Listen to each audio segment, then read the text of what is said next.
Atos 28. Paulo em Malta. Havendo escapado, então, souberam que a ilha se chamava Malta,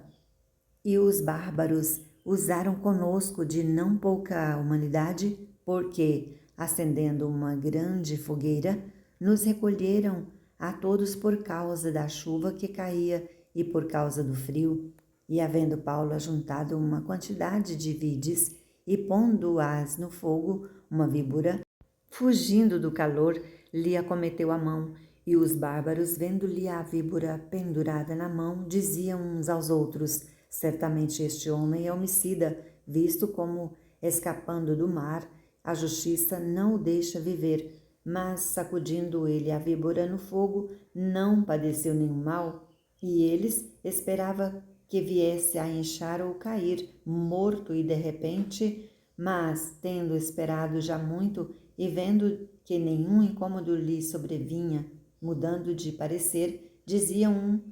que era Deus.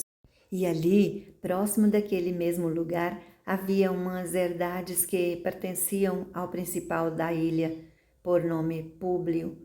o qual nos recebeu e hospedou benignamente por 3 dias. Aconteceu estar de cama, enfermo de febres e disenteria, o pai de Públio, que Paulo foi ver e, havendo orado, pôs as mãos sobre ele e o curou. Feito, pois, isto, vieram também ter com ele os demais que na ilha tinham enfermidades e sararam, os quais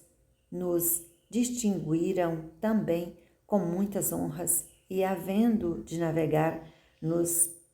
proveram das coisas necessárias. Paulo chega a Roma e fica prisioneiro em sua própria casa durante 2 anos. 3 meses depois, partimos num navio de Alexandria que invernara na ilha, a qual tinha por insígnia Castor e Pólux. E chegando a Siracusa, ficamos ali 3 dias, donde indo, costeando, viemos a Régio e, soprando um dia depois um vento do sul, chegamos no segundo dia a Puteoli, onde, achando alguns irmãos, nos rogavam que por 7 dias ficássemos com eles e depois nos dirigíamos a Roma, e de lá, ouvindo os irmãos novas de nós, nos saíram ao encontro à praça de Ápio e às 3 vendas, e Paulo, vendo-os de graça a Deus, tomou ânimo, e logo que chegamos a Roma, o centurião entregou os presos ao general dos exércitos, mas a Paulo se lhe permitiu morar por sua conta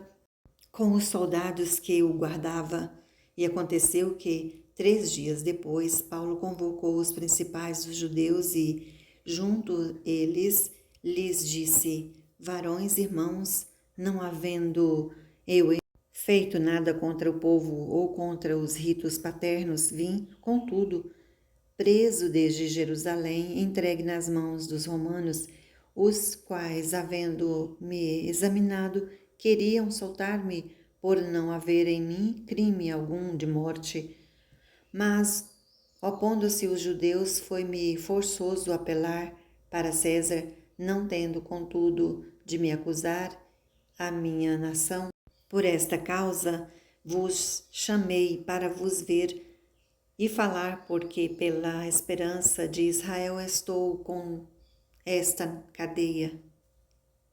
Então eles disseram: nós não recebemos acerca de ti cartas algumas da Judeia, nem veio aqui algum dos irmãos que nos anunciasse ou dissesse de ti mal algum. No entanto, bem quiséramos ouvir-te e que sentes, porque quanto a esta seita, notório nos é que em toda parte se fala contra ela, e havendo-lhe assinalado um dia, muitos foram ter com ele a pousada, aos quais declaravam com bom testemunho o reino de Deus e procuravam persuadi-lo à fé de Jesus, tanto pela lei de Moisés como pelos profetas, desde pela manhã até a tarde. E alguns criam no que se dizia, mas outros não criam. E como ficaram entre os discordes, se despediram, dizendo Paulo esta palavra: bem falou o Espírito Santo a nossos pais pelo profeta Isaías, dizendo: vai a este povo e dize: de ouvido ouvireis e de maneira nenhuma entendereis, e vendo vereis e de maneira nenhuma percebereis, porquanto o coração deste povo está endurecido, e com os ouvidos ouviram pesadamente e fecharam os olhos, para que nunca os olhos vejam, nem com os ouvidos ouvem, nem com o coração entendam e se convertam e os cure. Seja-vos, pois, notório que esta salvação de Deus é enviada aos gentios, e eles a ouvirão. E havendo ele dito isto, partiram dos judeus, tendo entre si grande contenda. E Paulo ficou 2 anos inteiros na própria habitação que alugara, e recebia todos quantos vinham vê-lo, pregando o reino de Deus e ensinando com toda liberdade as coisas pertencentes ao Senhor Jesus Cristo, sem impedimento algum.